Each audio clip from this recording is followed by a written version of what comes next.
Live from Melbourne, this is 7 Afternoon News with Mike Amor and Rebecca Maddern. First at 4, 2 men and a woman are in custody this afternoon on suspicion of murder following the death of a man in Melbourne's southeast. Police say the victim knew the 3 people arrested as they investigate how and why he died. Cameron Bowe reports. The focus of this murder investigation has returned to the suspected scene of the crime. Police have been searching for what's believed to be a weapon used during the killing. This afternoon, a police drone has been deployed to search the area surrounding the house on Wickham Road. A contingent of SES volunteers have searched vacant land across the road from the house. A 33-year-old man was attacked at the property yesterday afternoon. It's believed that he was stabbed while inside the house. He was taken to hospital but could not be saved. 3 people are in custody over the killing. Among them is a resident of the property, a 27-year-old man. Also in custody are a 28-year-old man from Berwick and a 25-year-old woman. Gat Kuith Chol is a relative of one of the men in custody. I don't have any information, but I just heard that there is some incident happened, a young boy or been killed, and that's all. It's really bad.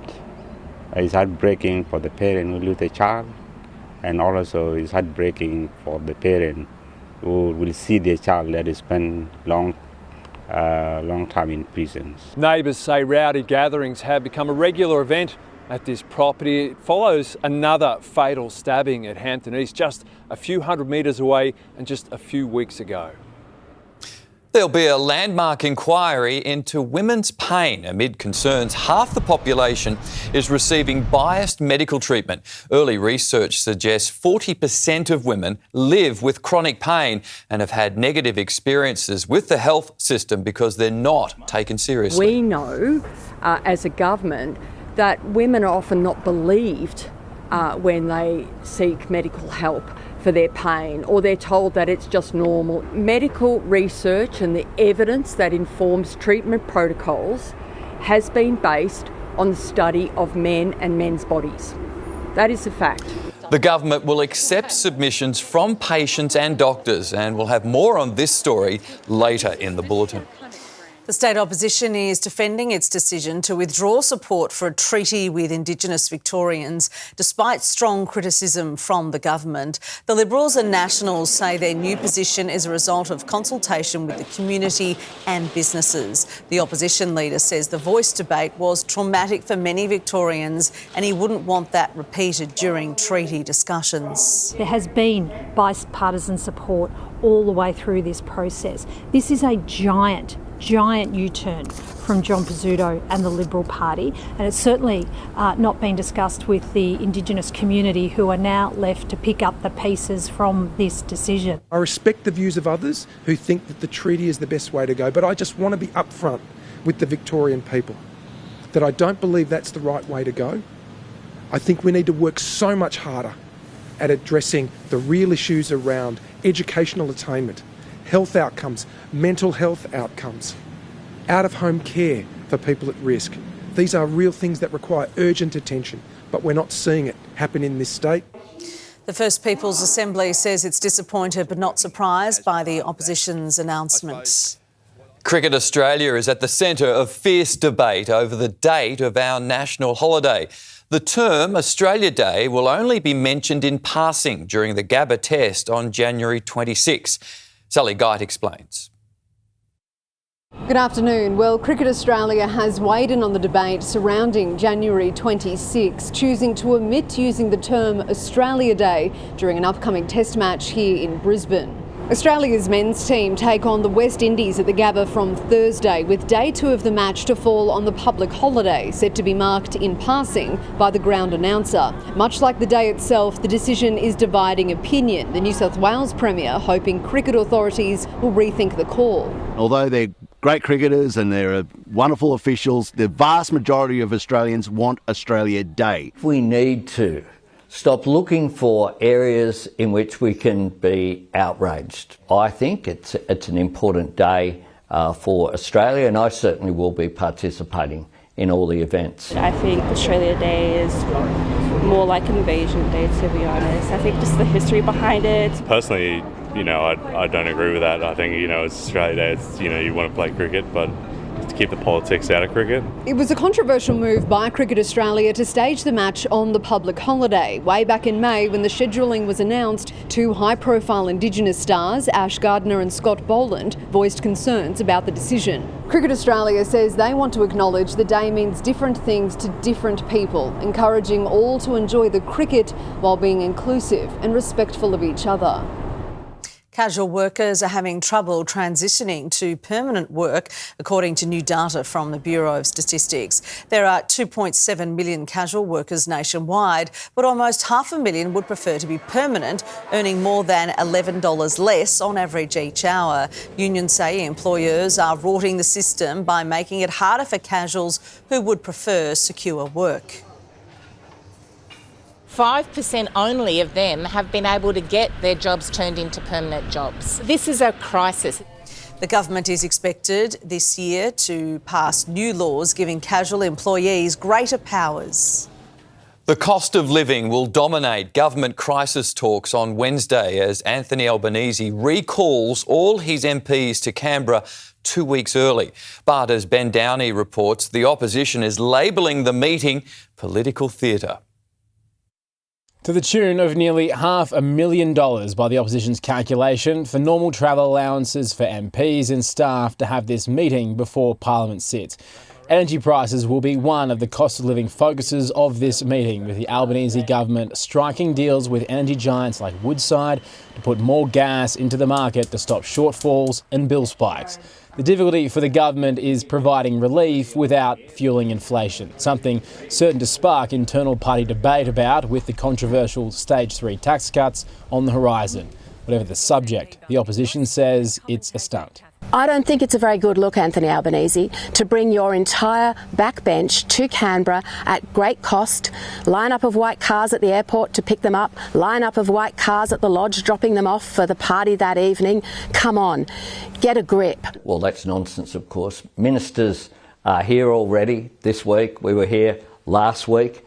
People will be here for the Australia Day pre-Australia Day address. I'm doing it at the National Press Club as well. Big supermarkets will soon be under the spotlight too for their role in the cost of living crisis, with a Senate inquiry examining their power to set prices. Rent assistance and childcare are also on the agenda of the meeting, which takes place on Wednesday.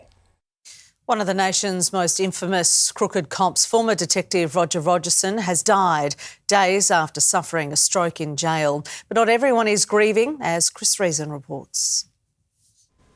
Good afternoon. Widely accepted as Australia's most crooked cop, Rogerson was pronounced dead at the Prince of Wales Hospital at 11:15 last night, and there has been little sympathy in his passing. Last Thursday, the 83-year-old disgraced former New South Wales detective has suffered a brain aneurysm while serving time inside Long Bay Jail. He never recovered. He was doing life for the botched murder of 20-year-old drug dealer Gelmi, which critics said was just one in a long list of crimes committed, many during his 30 years on the force. Perhaps most infamously, the shooting of drug dealer Warren Lanfranchi in 1981. Warren's family showing no mercy today. Rogerson won't be missed by many. A murderer, a drug dealer, and eventually proven to be a serial killer. It's the end of an era, and it's a good thing to be able to say goodbye to that corruption that was rife in the 80s. It was a lifetime of, in many cases, dishonour to the New South Wales Police Force. I don't have anything further to say about him. I think it does for a lot of people, but yeah, look, I'm not going to speak ill of the dead. Rogerson was also linked to the killings of Lanfranchi's girlfriend, Sally Ann Huckstep, and notorious hitman Christopher Rent-A-Kill Flannery. There may be others, say experts. He was also believed to be behind the shooting of fellow police officer Mick Drury, who'd refused a bribe from Rogerson. He was eventually dismissed from the police in 1986. In total, he served 4 separate terms in prison. Rogerson now faces 2 more inquiries, a coronial inquest and a corrective services investigation. Authorities, though, say both are standard procedure. Back to you.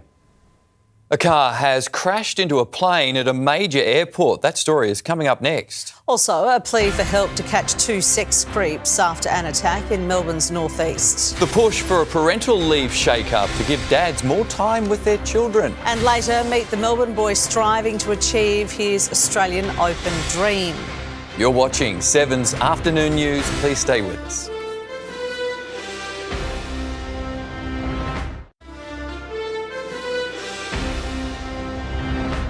Celebrity dads have joined a national campaign urging the government to fund more paternity leave. Red Wiggle Simon Price, Melbourne footballer Tom McDonald and Bluey voice actor David McCormack have all joined in calls for reforms to the system. For more, here's Jay Weatherall, director of the Thrive by 5 campaign by the Minderoo Foundation. Jay, thank you very much for your time. Can you explain why we need this campaign at all? Well, we want fathers to be more involved with the lives of their children. We know that high-quality experiences right from the start are great for kids.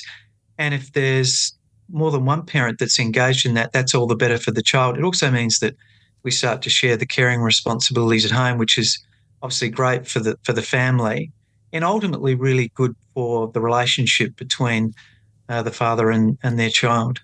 What are the issues with the current amount of paternity leave that's on offer? Because effectively it's a fairly grey area, isn't it? Yeah, the way our system works is it really means that it's usually the mother that takes the leave, the paid parental leave. I think only about 13% of leave is taken by the fathers. And that's in contrast with other nations where there's a much more equal split. So we're asking for a new entitlement, which is specifically to be granted for fathers, 12 weeks. We think that's a period of time that would allow fathers to get really deeply connected with their children in those crucial early months. Would that be paid leave, Jay? Absolutely. Our system works on the basis of a minimum wage. That's how our current system, which is moving towards, it's being phased in, but it's moving towards 26 weeks. So that's still low by international standards, but we're suggesting that there should be this additional component just for fathers. I guess a lot of business owners, particularly small business owners, would say, well, how can I afford that? Well, we're seeing that should be a Commonwealth-funded scheme like the current scheme is, and some employers, about 50% of them, do top it up. But so for those employers that can not afford to do that, of course, they'll just rely upon the Commonwealth scheme. Jay, is it important that if we do have more paternity leave, that it wouldn't affect the amount of maternity leave that's on offer? Yeah, that's important because I think that, we need both parents to really put as much time as they possibly can afford to in those first few months. There's such a critical time for the development of a child's brain. We know that an enormous amount of development's occurring in those first 3 years, and the quality of interactions, the strength of the connections that are formed between parents and children is going to make a profound difference to their life course. Jay Weatherall, good to see you. Thank you very much for your time. Thank you. A man's been sexually assaulted while walking through Ivanhoe Park. Police released these computer-generated images of 2 suspects they wish to speak to. Detectives say the pair approached the victim, had a short discussion, then assaulted him. The victim managed to push the men away and flee the park. A Sydney airport worker has crashed his car into the engine of a Jetstar plane. It happened early this morning, with photos showing one side of the vehicle partly crushed. There were no passengers on board the aircraft at the time and the driver was unharmed. How it happened is still unclear. Sport is up next, including the latest on Bulldog Tim English and his recovery. Also, the upsets keep coming as more top seeds tumble at the Australian Open. And why Taylor Swift is celebrating in the stands once more. This is 7's Afternoon News. We're live from Docklands. Live from Melbourne, you're watching 7's Afternoon News. 19 degrees outside right now. Jane Bunn will be here with her forecast coming up later in the hour. Time now for sport with Abbey Gelmi. Abbey, the Bulldogs have revealed more details of a star's recovery. Beck, they've provided an update on Tim English and his condition. Mitch Cleary is live now with the details, and Mitch, it's finally good news for the ruckman. Well, Abbey, they've moved some way to ending the mystery behind English's absence from main training in recent months, revealing that the All-Australian has been battling with migraines. Now, English, who becomes a free agent this year, has seen specialists for assessment over potential concussion, which has been ruled out after solo running and competing non-contact training since November. English is finally set to rejoin full contact drills when the Dogs head to Queensland next week for their pre-season camp. Meantime, the Bombers' new recruits were on show at open training today at Tullamarine. Key defender Ben Mackay nearing full fitness after battling a knee injury in recent months following his move from North Melbourne, while Xavier Dersma is back in main training after his hip setback he's been dealing with since early in the pre-season. Jay Gresham continuing to turn heads in his first full summer of training in over 5 years, crossing from the Saints, his last 18 months ruined by injury. I think he'll play that probably high half forward midfield role, but yeah, again, there's no denying his talent at all. He's been able to turn it on at training, and again, if I'm playing forward and I'm leading out to him, I'm quite happy. He sees the game really well, has unbelievable skills, and he's a really good acquisition for us. And a new role at GWS for a former Geelong forward, Cameron Mooney. He's joined their ranks to work with the young forwards, including number 1 pick Aaron Cadman. Tonight at 6 we'll have the latest from the Dogs and English, plus news out of Melbourne and Richmond. Abbey? Thank you, Mitch. The last Aussie left in the singles draw, the pain was clear for Alex de Minaur after being knocked out of the Australian Open. Up 2-1 against the hot-headed 5th seed, Andrei Rublev, de Minaur capitulated, dropping the last 2 to be knocked out in the 4th round for the 3rd straight year. It's completely changed because now I'm sitting here and I'm absolutely devastated because I saw it as a great opportunity and a match that I strongly believe I could have won. But it just slipped away. Today, Ukrainian qualifier Diana Yastremska stunned 2-time champion Victoria Azarenka to book her place in the last 8. She'll face unseeded teen Linda Noskova, who progressed after Lena Svitolina retired hurt from their round 4th clash. Victorian and Australian batter Will Pucovski has suffered another blow to the head while playing in South Australia. He was assessed by trainers and shortly afterwards retired hurt, but later passed a concussion test. The 26-year-old has suffered several concussions throughout his career. The Diamonds continue to shine at netball's Nations Cup, beating England in a thriller in London this morning. 2 goals down in the final quarter, the Aussies fought back to win 61-59. New Zealand had their first win, beating Uganda 65-60. Liverpool have consolidated their position on top of the Premier League, thrashing Bournemouth 4-0. The ruthless Reds now sit 5 points clear of second place. West Ham and Sheffield United were both reduced to 10 men in their 2-2 draw. The Blades secured a 103rd-minute equaliser thanks to Ollie McBurney penalty. For a root off the bottom of the table, and that goal is crucially important. West Ham were denied a penalty of their own a minute later.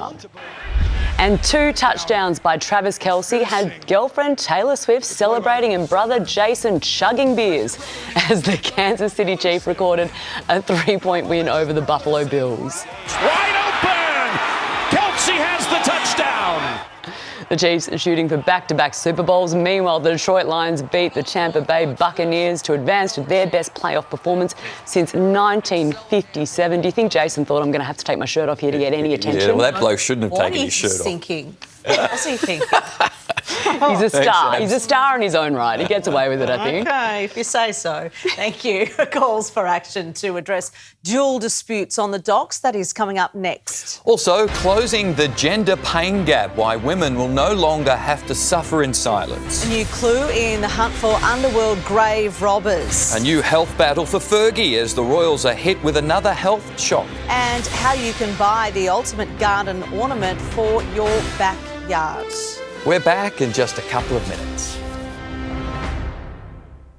Live from Melbourne, this is 7 Afternoon News with Mike Amor and Rebecca Maddern.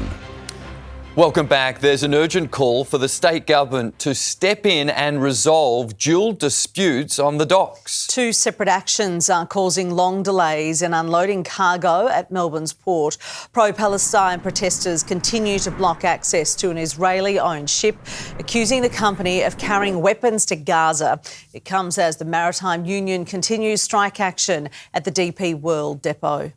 We've called on the Allen Labor government to make an application to the Fair Work Commission to stop that industrial action because of the impact it's having during a cost of living crisis. As for the protests we saw on the weekend, the Allen Labor government can and must intervene.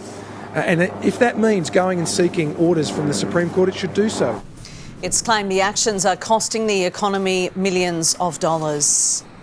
Police have new clues in the search for thugs wanted for desecrating the grave of drug lord George Moroggy's sister. Detectives say a car, the same as this Mini Cooper, was seen near the Preston Cemetery when the suspects removed the casket on July 30. The men accessed Ms Moroggy's body and stole a diamond ring. Today, police set up a van at the cemetery, hoping locals with information would come forward. Returning to our earlier story now, and an inquiry will examine the extent of Victoria's gender pain gap amid concerns the health system is biased against female patients. A survey has found 2 in 5 women are living with chronic pain, but many feel they're not believed. For more on this, we are now joined live by Dr Nisha Kott, who was with the Premier as this inquiry was announced this morning. Doctor, really appreciate your time today. Now, many women, I'm guessing, won't find these survey results surprising. How significant is this inquiry for Victorian women living in pain? Rebecca, thank you for having me. And yes, this is really important because this will kind of give us the direction of where we need to go in the future with how we manage women's pain. We know that we don't do this very well. We know that there's lots of gaps there. And if we are going to do this in a way that benefits most women, we must listen to women. We must find out where the gaps exist and try and do our best to make sure that they don't exist into the future.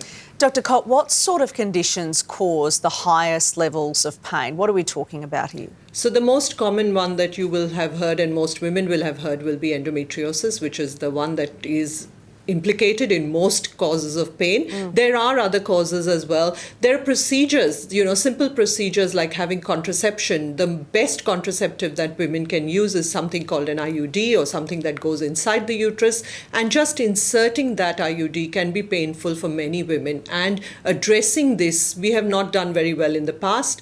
At Peninsula Health, we are starting to use something called a green whistle, which again, some people might have experienced if they've broken limbs and things like that. It's a quick acting pain relief. It doesn't last for very long because the IUD insertion procedure doesn't take very long. So addressing those gaps where we have automatically assumed that women don't feel pain, actually listening to women and recognizing that they do feel pain and addressing that pain is really important. Yeah, indeed. Around a third of women reported insensitive and unpleasant interactions with healthcare practitioners. How then can doctors and other professionals improve their practice? The first thing to do, Rebecca, is to acknowledge that we haven't done the best that we should have done. I think any change comes about when we first acknowledge where our deficiencies lie. Once we have acknowledged that, then the recognition that for many, many decades, millennia in fact, we have dismissed women's pain is the other thing to acknowledge, recognize, and then move on from there. I think that is the first step that healthcare professionals can start with. And Dr Kott, many women are also missing out on work due to pain, and you mentioned endometriosis, that's a big one before. Do employers need to take these issues more seriously? Absolutely. Women are such an important part in the workforce, and if we don't consider women's health and women's health issues and the effect they have on women's work, then we are missing out a large chunk of productivity which employers can really harness if they just take into consideration the sorts of issues that affect women and don't affect the other gender. Such an important discussion. Thank you very much, Dr Nisha Kott. Appreciate your time. Thank you. The royal family has been rocked by another health scare. The Duchess of York, Sarah Ferguson, has been diagnosed with skin cancer, a malignant melanoma discovered during her treatment for breast cancer. Welcomed back into the family fold, last Christmas the Duchess of York joined the royals at Sandringham for the first time in more than 30 years. Now she's become the third royal this week to share she is undergoing medical treatment. A spokesperson for the Duchess confirming she has skin cancer, just 6 months after she was treated for breast cancer. Because, of course, your mind goes into, oh, my goodness, I've got to have a mastectomy, and you look it up, and it's all so terrifying, and this is what's going to happen, and then I'm not going to see my grandchildren grow up. That's what goes through your head. Following her mastectomy, she had breast reconstructive surgery. It was then that a cancerous mole was removed. She's had some treatment in Austria. We understand right now, though, she's back in Windsor at Royal Lodge, the house she shares with her former husband, Prince Andrew. The update comes just days since Prince William visited the Princess of Wales in hospital as she recovers from planned abdominal surgery. While it was also announced the King would soon be treated for an enlarged prostate, marking a new royal era in transparency. It's hoped this openness about their health can help others. The Duchess of York now encouraging people to check their moles. She has implored people to, check your size, check the shape, check the colour and texture of any moles you have, because it could just save your life. Despite the distressing diagnosis, the Duchess is said to be in good spirits and will now undergo further tests to make sure this cancer has been caught in its early stages. Heather Richardson, 7 News. Hundreds of people have gathered to honour the life of a young surfer killed in a shark attack. Mourners came together at Kai Cowley's favourite beach in the Adelaide suburb of Seaford to farewell the 15-year-old. Kai was surfing at South Australia's Ethel Beach late last year when he was attacked. Family and friends left flowers and messages in an emotional service on the sand. Most people use Facebook Marketplace to sell a couch or second-hand appliance, but a Langwarrin man has listed a life-size model dinosaur from his backyard. Mark Jacobson is hoping someone will pay $58,000 for the 16-metre-long Titanosaurus. To give you an idea of the size of this thing, I come up to his belly. Wow, how good's this? Star Wars theme and all, the rare dino nicknamed Jack is one of just 3 models in Australia. The death toll rises as fierce winter storms sweep across the US. That's coming up next. Also, should shoppers still be slugged with fees and charges for not using cash? And the young fan hoping to become the first Oz Open ball kid on 2 wheels. Stay with us here on 7's Afternoon News. Victorian restaurants, cafes and pubs are increasingly charging customers more to pay by card. It sparked calls for a crackdown, with some retailers accused of using the surcharges as an opportunity to make a profit. We're joined live now by Professor Steve Worthington from Swinburne University's Business School. Steve, good to see you. Is it fair? I think that's a pretty quick summary of it, what the reality is. I mean, 2 aspects to this, really. Post the pandemic and during the pandemic, we became using less and less cash, more using payment cards and digital wallets. At the same time, there's more and more merchants who've taken to surcharging because that's something that's in their favour in a sense. I think it adds to their bottom line and often makes them more profitable than they were before. So how much are they allowed to actually charge us with these surcharges? Well, it's meant to be regulated by the ACCC, and they would say that it should be no more than the cost of them accepting various different kinds of payment cards, etc. So there are different fees that people charge for EPFOS, for debit cards, for credit cards, and the ACCC says the surcharges should not be any bigger than the cost of your merchant acquiring fees that are charged. Are they actually making money out of this? I think they are. I think a lot of merchants, as we call them, all kinds of retailers, and indeed sometimes local authorities and hospitals do surcharging as well. I think it's a very arbitrary figure that they choose to use, and in some cases it's an excessive figure. I've seen some things over 2%, sometimes edging up towards 3% of a surcharge, no matter which card or which digital wallet you're using. And to me, that's really out of order. That's cheeky. Steve, should they declare it? I guess they're relying upon us not picking up on these surcharges. Well, that's another challenge for us, because very often when we see a price on the terminal, we see it as, let's assume a coffee at $5. You tap on at that, and then if and when you look at your statement, you realise you paid $5.5. Now, it doesn't sound an awful lot, but if you're having 10 copies a week or even more, it does build up to quite a sum of money. But we don't realise just what the surcharges that are being charged are. Technically speaking, a merchant should display what the surcharge is for any card or all cards, but very often many don't. Yeah, it's one to keep an eye on for sure. Professor Steve Worthington, good to see you. Thank you for your time. My pleasure. Donald Trump has seized even more momentum in the race for the Republican presidential nomination after rival Ron DeSantis withdrew. The Florida governor conceded he no longer had a clear path to victory in the face of sliding popularity. In the same announcement, he also backed former President Trump. He has my endorsement because we can't go back to the old Republican guard of yesteryear, a repackaged form of warmed-over corporatism that Nikki Haley represents. I also look forward to working with Ron and everybody else to defeat crooked Joe Biden. We will have to get him out. We have to get him out. His withdrawal means Nikki Haley is the final candidate standing between Donald Trump and the nomination. Nearly 90 people have died as a result of ferocious winter storms across the United States. Large parts of the country, including Tennessee and Oregon, have been pummeled by icy weather, which could last until next week. The brutal conditions have also knocked out power to tens of thousands of people.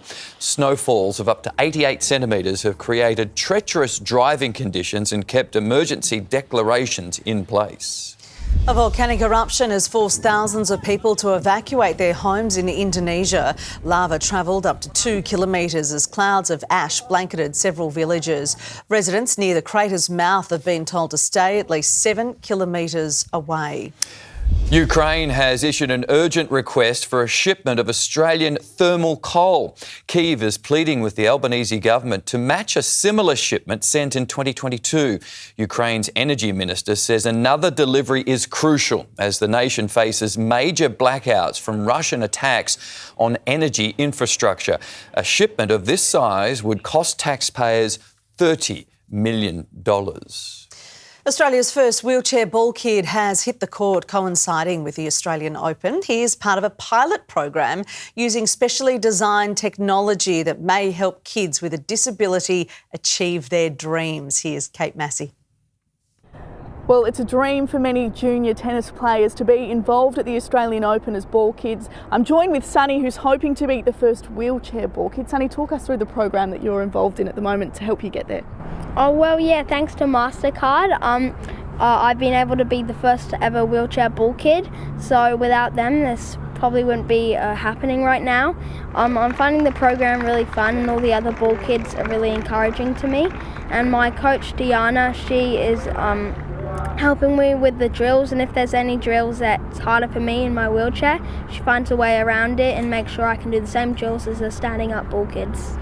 You talk us through quickly, you call it your dust buster. What does that do? Yeah, this is the dust buster, and basically it collects the balls that are on the court.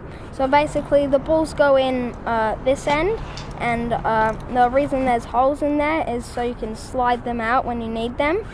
So it's a really cool piece of tech that also MasterCard designed. You've got a really good role model in Heath Davidson. Can you talk us through your relationship with him? I've known him since I was 5, and he's one of the reasons that I started playing wheelchair tennis. So he invited me on court after his match in the Aussie Open and introduced me to my coach that I have now, Crumpy. And yeah, we've always been great mates ever since. Well, I think we can expect to see some big things from you in the future, Sunny. We'll have more details in the news at 6. We love Sunny. Thank you, Kate. Well, families are being hit with a post-holiday hangover as festive credit card bills begin to bite. Next, how to save money as we head back to school and back to work. And Jane Bunn will have her weather forecast. We're back shortly. As Victorians head back to work and back to school, many are also back to reality. It means budgets that have blown out over the holidays can no longer be ignored. But there are ways to save, as Sunrise consumer reporter Sean White discovered. It's something many of us could get a little better at. Getting smarter with our savings. Research shows saving money is the #1 New Year's resolution for Aussies, with almost half of us making it our goal in 2024. But where do you start? Mark Serrels is the editorial director of Choice, the leading consumer advocacy group in Australia. His team has crunched the numbers to find out how Aussies can save up to $7,200 on their everyday spending each year. I think any time's a good time to get your finances in order, but traditionally you've had some time off work and you're kind of a bit more relaxed and you have that capacity to set goals and sort of start working towards them. The secret lies in 6 simple switches. The first is turning off your appliances at the power point. That can save you up to $240 a year. Some of the biggest energy guzzlers are washing machines, dryers and printers because they run on standby power. You can also save up to $1,700 annually by switching health providers and around $285 by changing energy companies. Do some research, get some other quotes, and then when you call up and you say, look, you're charging me this amount of money and I'm getting offered this amount of money over here. Why is it increasing so much and can you discount the price for me? Changing how you do the laundry will put money in your pocket too. Switching to a cheaper detergent, ditching fabric softener, line drying your clothes, and washing a full load of clothes on a cold cycle rather than small loads in warm water could save you up to $970. Moving into the supermarket aisles, spread your weekly shop across multiple stores. Apps like Half Price, Shop Fully and Frugal will do the hard work for you so you know where the best deals are. This can sometimes save you up to 20% or, over a year, $1,600. And if you're a coffee drinker, think about buying your own machine. Research shows making a cuppa at home versus buying one from a cafe can save you a whopping $2,200. Sean White, 7 News. Let's take a quick look at Melbourne's roads right now. Thank you. I'm Tamara Eden in the Freedom Traffic Chopper. A very busy start to the week here. We're having a look at the Ring Road getting onto the Westgate Freeway. Absolutely bumper to bumper. That's due to roadworks happening on the Westgate Freeway, city-bound at Grieve Parade, coming down to just the one lane there. Absolutely everything is on sale at Freedom. Get huge savings store-wide, plus free delivery for a limited time only. Hurry, sale ends Monday, only at Freedom. Back again tomorrow morning. We'll see you again then. Well, it won't come as a surprise to some, but researchers say they have proved dogs provide better emotional support to their owners than other humans do. The study, published in National Geographic, suggests dogs are more likely to provide unconditional love and non-judgmental support than friends and partners. And people who have pets by their side in stressful situations generally have lower stress levels. Jane Bunn joins us now. And Jane, conditions are about to warm up. They are indeed, Mike. Today is the bottom of the temperature roller coaster. Things are looking up from here. Most of the grey cloud was this morning, and while it lingered into the early afternoon in some suburbs, we all have wispy high cloud and sunshine now. Southerly winds stopped it rising over 20 degrees in the city. A few suburbs have risen a degree or two higher. Even Phillip Island reached a top of 22. Today's cloud is stuck over southern Victoria in light to moderate southerly winds. It is a pleasant day in the north with bright sunshine. It is mild for summer, just the low 30s in the far north of the state, 31 in Mildura. High pressure is centred just back over to our west, putting us on its mild side. Now that high won't linger there any longer, heading out to our east tomorrow. Meanwhile, the active tropics do continue. We'll have a rain system sweeping down through Western Australia first of all, and then a tropical low off Queensland becomes Cyclone Kirrily. The consensus of the latest guidance has a crossing of the coast near Townsville on Thursday. With that high pressure system out to our east, we warm up. It reaches Gippsland by Wednesday. It is turning warm to hot. A weak cool change makes it milder in the south on Thursday, but still hot in much of the north. Then another stronger change makes it cool to end the week for all. The rain in the west does peter out before it reaches us. Generally less than 5 millimetres, expected mid to late in the week. Now, a few spots may pick up a bit more, but that's isolated or localised activity. Around the nation tomorrow, cloud covers much of the east coast in onshore winds. It's cooler in Brisbane after today's heat. The heat does pulse in Adelaide, nearly 40 degrees tomorrow. It is mild and sunny in Perth. To Victoria, areas of cloud, they are clearing southeastwards with bright and warm sunshine to follow. Winds are light to moderate. They're easterly, then northerly, and it tends breezy near the coast. Now, no wet weather at all. Look how much warmer it is, up to 38 in Mildura, 33 in Shepparton, even 28 in Warrnambool. In Melbourne, we do have a bit of morning cloud that will not last. Expect bright and warm sunshine to follow. That, with a northerly wind, will let our temperatures jump up to 29. That is nearly 10 degrees higher than what we had today. A warm night follows, and Wednesday hot, with a bit of light rain and an afternoon cool change. OK, thanks, Jane. Coming up in 7 News at 6, a miracle escape in a high-speed hoon crash in Cheltenham. 2 men spared jail over an arson attack on a tobacco shop in Melbourne's north. The predictions for Melbourne's property market in 2024 as investors are slugged with new taxes, and how families are saving thousands of dollars by teaming up and buying in bulk. That's all ahead with Peter Mitchell in 7 News at 6.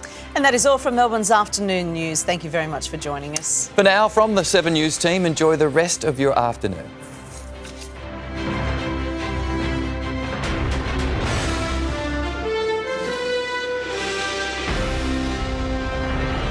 Stream 7 News anytime, live and on demand on 7plus. And with 7news.com.au, you'll know the news now.